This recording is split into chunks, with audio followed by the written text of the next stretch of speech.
আশা করি সকলে ঈশ্বরের কৃপায় ভালো আছেন এবং সুস্থ আছেন এবং ভালো থাকুন, সুস্থ থাকুন এই কামনা করি।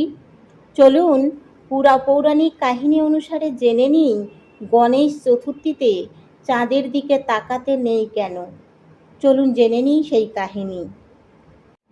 পৌরাণিক কাহিনী অনুসারে একবার ভগবান গণেশ ইঁদুরে চড়ে কোথাও যাচ্ছিলেন। সেই সময় গণপতি তার ভারী ওজনের কারণে থমকে গেলেন। এই দেখে চন্দ্রদেব জোরে হাসতে লাগলেন।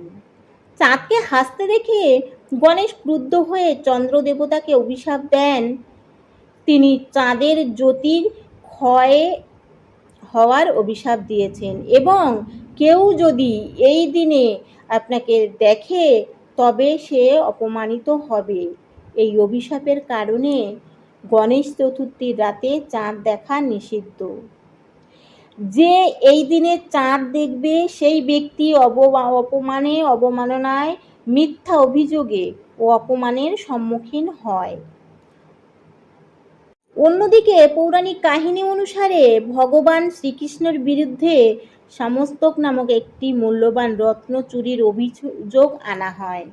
তখন নারদ ঋষি তাদের বললেন যে ভগবান শ্রীকৃষ্ণ ভাদ্র শুক্ল চতুর্থীর দিনে চাঁদ দেখেছিলেন, যার কারণে তিনি মিথ্যা অভিযোগে অভিশাপ পেয়েছিলেন।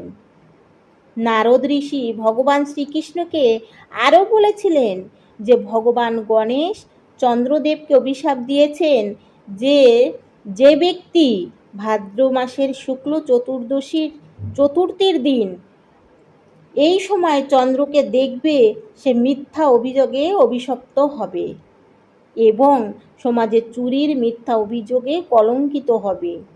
ঋষি নারদের পরামর্শে ভগবান শ্রীকৃষ্ণ মিথ্যা দোষ থেকে মুক্তির জন্য গণেশ চতুর্থীর উপবাস পালন করেন। এর মিথ্যা দোষ থেকে মুক্তি হন। হরে কৃষ্ণ।